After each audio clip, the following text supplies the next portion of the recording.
Meus queridos amigos aqui do Grupo de Pesquisa, Treinamento Aeróbio, hoje eu escolhi um artigo de revisão para que a gente possa iniciar essa nova rodada de apresentações com um conteúdo diferente, que aí eu coloquei ali como uma sugestão que fosse periodização e a distribuição do treinamento, métodos de treinamento, porque é um tema que tem muita coisa para a gente discutir, tem muitos detalhes, e eu acho que esse artigo pode nos ajudar a ser a porta de entrada.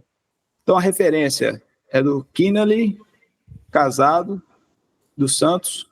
O nome do artigo é O Efeito da Periodização e da Distribuição do Treinamento em Atletas de Corrida de Média e Longa Distância. Foi publicado no International Journal Sport Physiology and Performance, que tem um qualis de A1, né, que seria a melhor avaliação dentro da educação física. E ele, na introdução, apresenta que o treinamento de endurance envolve a manipulação da intensidade, do volume e da frequência, cada sessão de treinamento. E como que tudo isso é manipulado para você alcançar melhora na sua performance, nos seus resultados em relação à corrida.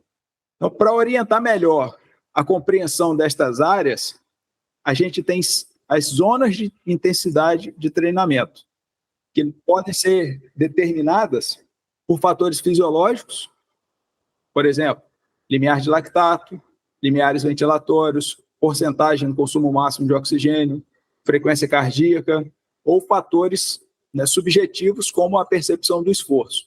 Então, nós temos, nesse artigo, duas abordagens. A abordagem fisiológica, que ela vai dividir as zonas de treinamento e nas 3 zonas de treinamento, de acordo com esses aspectos, com essas variáveis, limiar de lactato, limiar ventilatório, VO2, frequência e a percepção de esforço.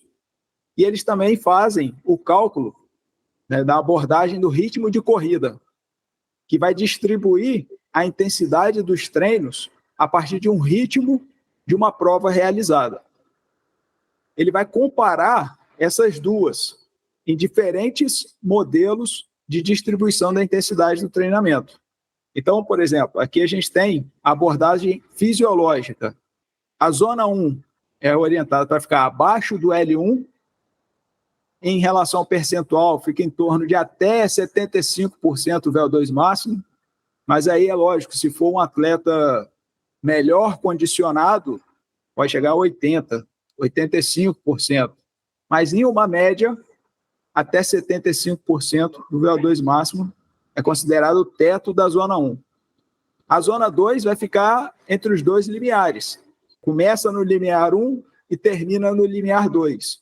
Em relação ao percentual, a gente tem algumas publicações da Pilar que ela coloca de 80% a 90%. 75%, 80%, né? Esse teto da zona 1, início da zona 2, em relação ao percentual do VO2 máximo, ele fica nessa variação, né? 75%, 80%. E na abordagem fisiológica, a zona 3 vai ficar acima do L2, que é uma porcentagem do VO2 máximo acima de 90%. E a abordagem do ritmo de corrida? Você tem a zona 1 abaixo de 95% do ritmo da prova, a zona 2 de uma prova específica, né, que a pessoa tenha corrido, a zona 2 entre 95% e 105% do ritmo de prova que a pessoa correu, e a zona 3, tudo que for acima de 105% do ritmo de prova. Então, vamos fazer um cálculo assim, se o ritmo de prova dele foi 5 minutos por quilômetro, seria o 100%. A zona 1, abaixo de 95 minutos, são 300 segundos por quilômetro. Então, 10% seria 30, 15 segundos a menos e 15 segundos a mais. Então, você teria ali que a zona 1 ficaria próximo a 5 minutos e 15, 5 minutos e 20 por quilômetro. A zona 2, de 5 e 15 até 4 e 45, dentro dessa média, 95% a 105%. E a zona 3, todos os treinos que forem mais rápidos do que 4 minutos e 45 segundos. Então, fica mais ou menos dentro dessa média para vocês conseguirem visualizar, né, essas 3 zonas a partir dessa abordagem do ritmo de corrida. E em relação à distribuição da intensidade do treinamento, ele apresenta 3 formas, que é a piramidal, em que 75% a 80% do volume semanal vai ser realizado dentro da zona 1, 15% a 20% vai ser realizado dentro da zona 2 e 0% a 5% na zona 3. Mas são chamados 80-20, né? 80% na zona 1, 20% acima da zona 1. Piramidal, porque está na zona 2. E a polarizada, porque esses 20% ficam acima da zona 3. Mas você também pode ter um percentual menor aqui na zona 2. E ele também apresenta a distribuição da intensidade de treinamentos no limiar, em que a zona 2 representa mais de 20% do volume semanal. Não existe zona 3. E que menos de 80% do volume semanal ficaria na zona 1. Então, nós temos menos de 80% na zona 1, mais de 20%, vai ser 40%, 50%, 60%, né? Alguns autores colocam aí de 40% a 60% só na zona 2, de 40% a 60% na zona 1. Aqui eu coloquei o que tem no artigo, que é acima de 20% do volume semanal na zona 2. E as pesquisas anteriores identificaram o treinamento piramidal como a principal distribuição da intensidade empregado por os atletas de endurance bem treinados e de elite. E observa que alguns atletas de classe mundial adotam o TID polarizado durante certas fases da temporada. Inclusive, foi um dos artigos que o próprio Casado fez, do Filipas, Luca Filipas, em que ele faz essa análise como que seria a melhor distribuição, piramidal, polarizado ou misturado, né? Então, eles consideram, né, que o treinamento piramidal é a principal distribuição da intensidade, ou seja, mais focado na Z2 do que na Z3, mas que alguns atletas utilizam o polarizado em algumas fases da temporada. O objetivo do artigo é examinar a literatura atual especificamente para a corrida de resistência, corrida de endurance, e analisar os dados disponíveis, sempre que possível, determinando zonas de intensidade relativas ao ritmo de corrida-alvo, ao ritmo da corrida-alvo, em diferentes distâncias, em vez de variáveis fisiológicas ou subjetivas. Então, ou seja, eles pegaram os artigos, eles vão, né, selecionaram os artigos a partir dos critérios de inclusão e, a partir disso, eles colocaram como que era uma distribuição polarizada, qual era a distribuição piramidal, qual era a distribuição no limiar, comparando a abordagem fisiológica com a abordagem do ritmo da corrida. Então, eles fizeram uma abordagem experimental do problema, eles realizaram a pesquisa no ano de 2017, pesquisando nas bases de dados que a gente também pesquisa, né? Web Science, PubMed, e tinha mais uma que agora eu não me lembro o nome. E fizeram a pesquisa da literatura. Foram até essas bases de dados e colocaram, pesquisando os campos de busca do título de resumo e das palavras-chave, utilizando os operadores booleanos, né, and, or, com as seguintes palavras, né, Training Intensity Distribution Running, Periodization Running, Training Intensity Distribution Endurance, Periodization Endurance, Polarized, Training Running, Pyramidal Training Running, and Threshold Training Running. Não foram utilizados filtros adicionais ou limitações de pesquisa. Inclusive, eles falaram que não poderiam usar qualquer artigos em qualquer língua. Não foi uma limitação à língua nesse caso. Até porque a gente sabe que nesses lugares o que a gente vai encontrar são pesquisas em inglês, né? Para critérios de inclusão dos artigos, eles colocaram que tinham que ser pesquisas com corredores de média ou longa distância e que fossem analisadas a distribuição ou a periodização da intensidade do treino sob as formas de artigos observacionais, estudos de caso ou intervenções, ou artigos que houveram intervenções. Que os estudos fossem publicados em periódicos, né, que os estudos tivessem sido publicados em periódicos revisados por pares e que os estudos analisassem programas de treinamento com duração de 4 semanas ou mais. Eles avaliaram esses artigos através do nível de evidência de Oxford e da escala Pedro. Na estatística, eles aplicaram o tamanho do efeito, né, o Cohen-D, que é uma medida padronizada do tamanho de efeito, que quantifica a diferença entre as médias de 2 grupos. E esse Cohen-D, esse tamanho do efeito, ele é calculado dividindo a diferença entre as médias dos 2 grupos pelo desvio padrão agrupado. Eles tiveram, então, nas primeiras pesquisas, 493 artigos identificados nas procuras das bases de dados. Foram na Scopus, tinha esquecido aqui, PubMed, Web Science e Scopus. Na PubMed, eles encontraram 263 artigos, na Scopus foram 107 artigos e na Web of Science 123 artigos. Os artigos, né, foram analisados, depois removeram as duplicatas de 493, sobraram 330. O que tinha duplicado, né, nessas 3 bases, eles excluíram. Desses 330, eles eliminaram 314 artigos porque não se adequavam aos critérios de inclusão. Então, essa revisão foi construída baseada em 16 estudos. Esses são os 16 estudos que eles analisaram, e essa daqui é a escala Pedro.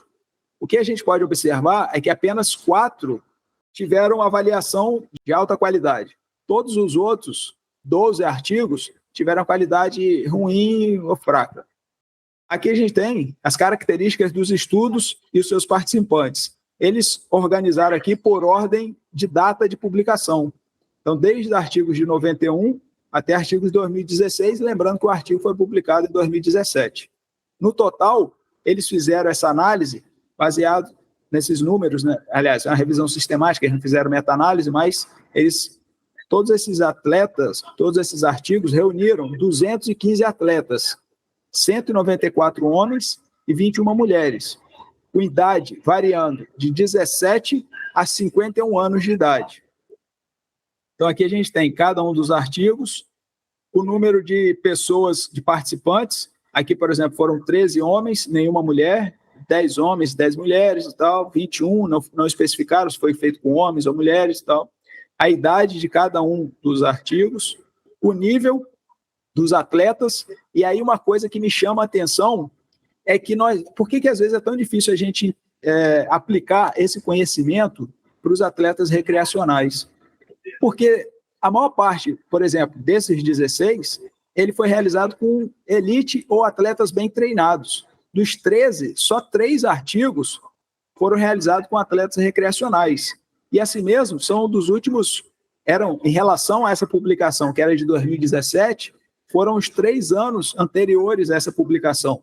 Ou seja, é lógico que agora já aumentou o número de publicações, mas essa questão histórica me chama a atenção, em que no início dessas publicações sobre a distribuição da intensidade, a maior parte dos artigos, ele era exatamente com atletas de elite. Até 2014, que apareceu dentro desses critérios de inclusão, que foram com atletas recreacionais. E aqui qual era o objetivo principal de cada um dos artigos? Aqui era a distribuição da intensidade, a fisiologia, né, porque era da Bilab, lá está sempre essa abordagem mais fisiológica. TID, a performance da corrida, os 2, né, fisiologia, parará, parará. Então, o que tem? Evidências que eles encontraram da distribuição da intensidade piramidal. 4 estudos intervencionistas, que são da referência 16, 17, 18 e 19, apoiam o uso da distribuição, ou pesquisaram, ou dão maior evidência de que a distribuição da intensidade piramidal seria mais interessante. E da mesma forma, 4 relatórios observacionais, 4 artigos, que são essas 4 referências, e 2 estudos de caso, confirmam o uso do treinamento piramidal em corredores de elite e bem treinados. Um desses artigos que eles apresentam é do Steve Lanal e colaboradores, que é a referência número 16, ele está entre parênteses, em que eles examinaram o efeito da diminuição do volume de treinamento realizado no limiar da performance da corrida, em 12 homens corredores sub-elite, enquanto eles mantiveram os volumes iguais de alta intensidade. Então, eles diminuíram o volume no limiar e mantiveram os volumes na alta intensidade, entre os dois grupos. Grupo no treinamento do limiar, acima de 20% na Z2, e o grupo piramidal, que é até 20% na zona 2, do volume semanal. Como resultado desse artigo, do Steve Lanal, o grupo piramidal ele apresentou uma melhoria significativamente maior na performance do que o grupo no limiar. A distribuição da intensidade dos grupos limiar e piramidal ele foi diferente, né, de uma distribuição baseada no ritmo de corrida. Quando eles pegaram os dois e compararam grupo com grupo, a distribuição da intensidade baseada no ritmo de corrida, ele teve um efeito maior. Então, por isso que eles colocaram como sendo diferentes. E uma coisa que é interessante é observar que a zona 3 ela só pode ser considerada subconjunto da zona 2 nessa análise, né? Uma vez que os detalhes do treinamento da zona 3 não são fornecidos, mas são iguais entre os grupos. Então, isso daqui a gente consegue observar essa comparação. Então, vamos lá. O que a gente tem que lembrar aqui? Ele comparou o grupo do limiar com o grupo piramidal. Mas esse artigo de revisão, ele apresenta esses resultados de acordo com os dados que os artigos forneceram, eles fizeram aqui um cálculo, né? Zona 1, zona 2 e zona 3. Com a abordagem fisiológica, você tem aqui, né, em torno de até 70%, aqui foi quase 70% da zona 1, um pouco mais de 20% na zona 2 e em torno de 10% na zona 3. Lembrando que isso aqui é periodização no limiar. Mesmo sendo acima de 20%, não foi assim tão acima, né, dos 20%. Essa na abordagem fisiológica. E na abordagem do ritmo de corrida, praticamente não tem a zona 3. Por conta disso que ele comentou anteriormente, né, que eu comentei anteriormente. E na periodização piramidal, foi a mesma coisa. 80%, a mesma coisa, não. Comparando a abordagem fisiológica com a abordagem do ritmo de corrida, elas têm os mesmos resultados, né, do que essas duas abordagens na periodização limiar. Então, a periodização piramidal, 80% na zona 1, menos de 20% na zona 2 e menos, um pouco abaixo de 10% na zona 3. E aqui, como é a abordagem do ritmo de corrida, eles fizeram em torno de menos de 10% na zona 2 e 90% na zona 1. Aqui também, né? 90% na zona 1 e 10% na zona 2. Um outro artigo, do Mansi e colaboradores, referência número 18 desse artigo, avaliaram o TID de 7 maratonistas. Um outro detalhe também, a quantidade de pessoas, né, que são avaliadas. Cada artigo, você vê que no máximo aqui eles chegaram a 30 pessoas. O último aqui chegou a 56. Mas fica um valor, por exemplo, aqui era estudo de caso, né? Foram 3 estudos de caso. A gente tem que também relembrar disso. São estudos com com poucas pessoas, né, digamos assim, né? Então, o Mansi avaliaram a distribuição da intensidade de 7 maratonistas recreacionais na fase de preparação de um ciclo de treinamento para maratona. Curiosamente, quando o seu treino, que era de natureza piramidal, de acordo com os testes fisiológicos de base que eles fizeram, quando o seu treino foi avaliado em relação ao seu eventual ritmo de corrida, parecia ser uma distribuição da intensidade do tipo polarizado. Ou seja, o autor, né, o Mansi, eles consideraram que estavam fazendo um treino de natureza piramidal, mas quando foram fazer essa avaliação, surgiu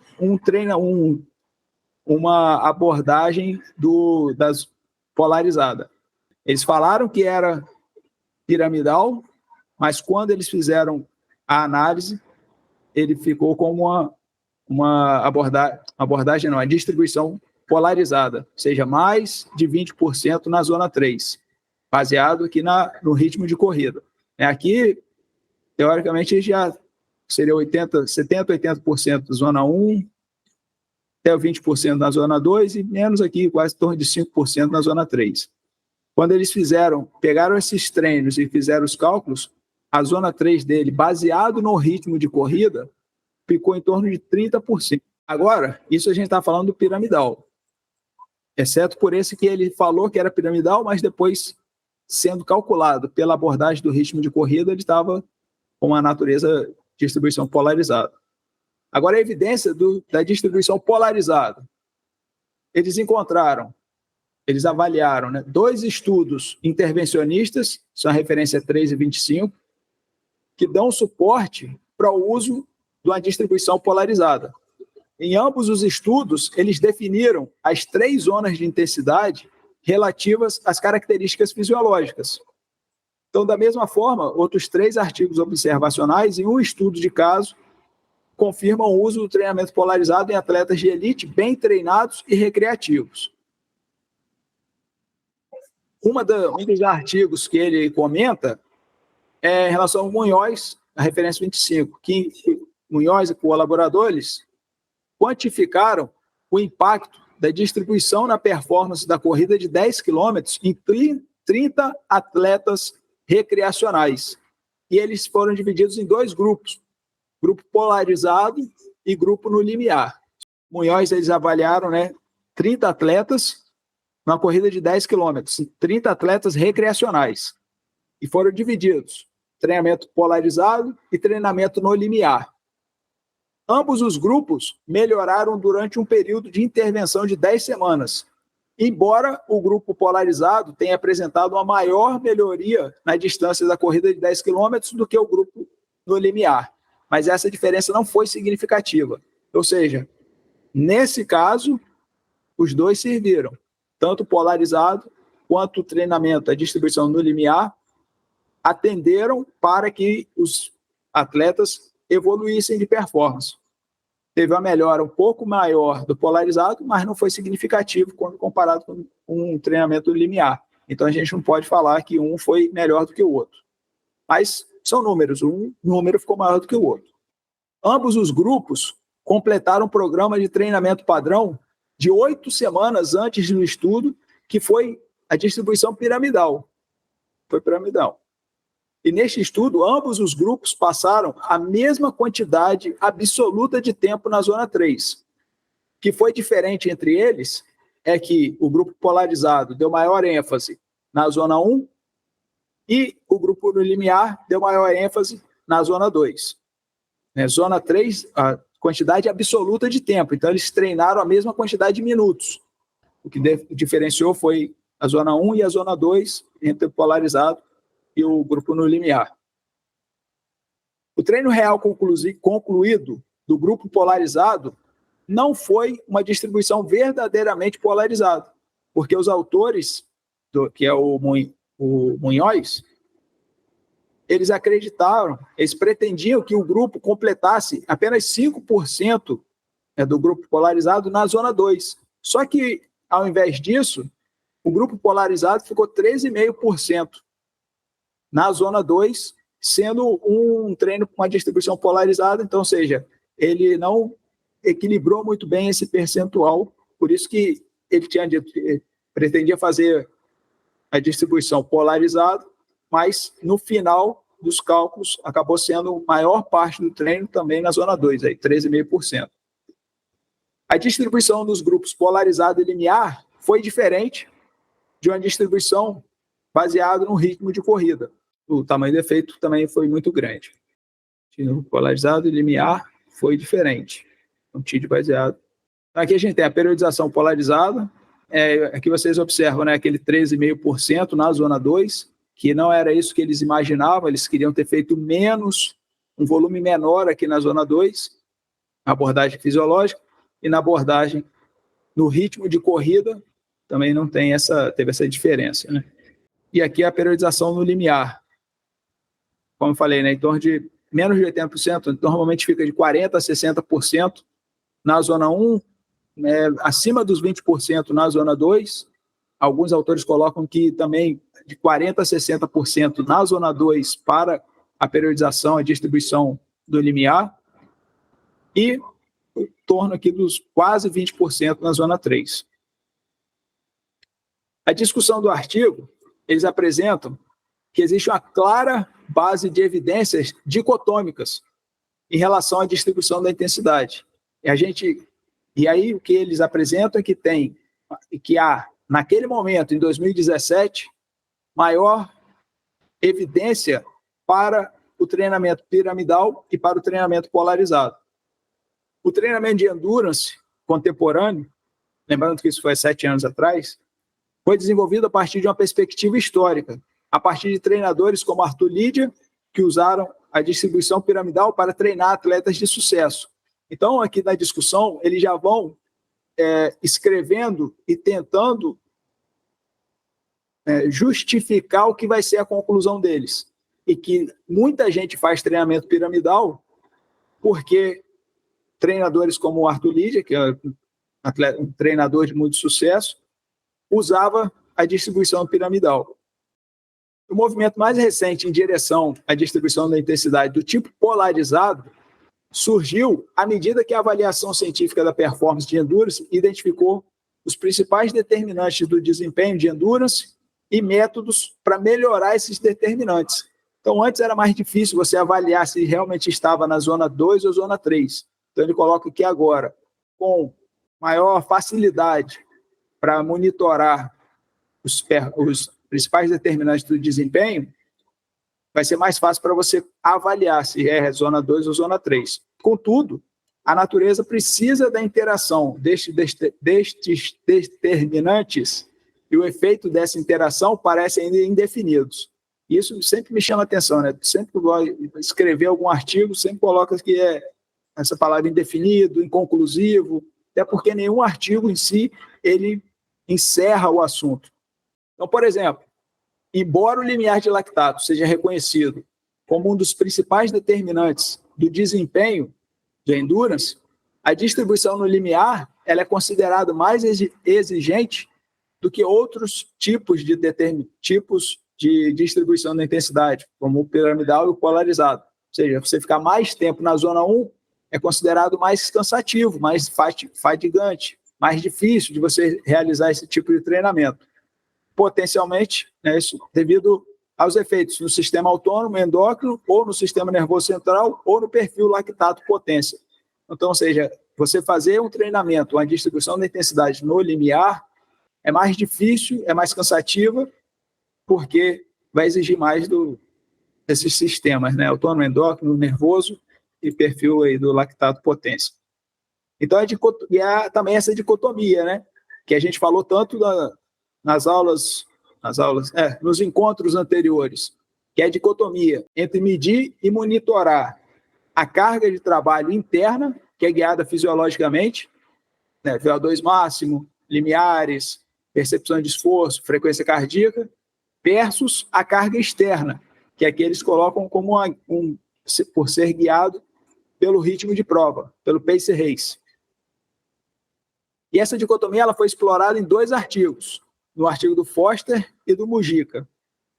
Ou seja, a gente discutiu muito isso e é importante para a gente continuar agora nessa sequência que a gente vai começar a entender bem o que é esse controle da carga de treinamento, para que agora a gente possa entrar nessa distribuição da intensidade. Então, vamos lá. O que os 2 artigos comentaram? Ele apresenta do Foster, e que o Foster e colaboradores, eles descrevem as dificuldades práticas de monitorar com precisão a carga de trabalho interna, os parâmetros fisiológicos. E, no entanto, tais dificuldades práticas não deverão, e aí os autores complementam, né, que apesar de ser difícil monitorar com precisão a carga de trabalho interna, isso não deve afetar o desenvolvimento de teorias baseado nas medidas fisiológicas, como a economia de corrida, o VO2 máximo e o limiar de lactato. caso uma abordagem integrada ao seu desenvolvimento simultâneo se torne evidente. Então, a gente sabe que é difícil medir a carga interna através desses parâmetros, mas a gente tem que avançar nessa construção desses princípios teóricos e cada vez ficar mais simples ou mais fácil de monitorar essa carga interna. Conclusão. As evidências atuais descrevem o treinamento piramidal e polarizado como mais eficaz do que o treinamento de limiar, embora o último seja usado por alguns dos melhores corredores de maratona e longas distâncias do mundo. Ou seja, piramidal e polarizado são os mais utilizados, mas alguns melhores corredores do mundo usam também o treinamento no limiar, acima de 20% na zona 2. Apesar da aparente evidência contraditória sobre distribuição da intensidade e periodização, nesta revisão foi sugerida uma abordagem baseada no ritmo de corrida, que pode permitir que diferentes tipos de distribuição sejam compatíveis.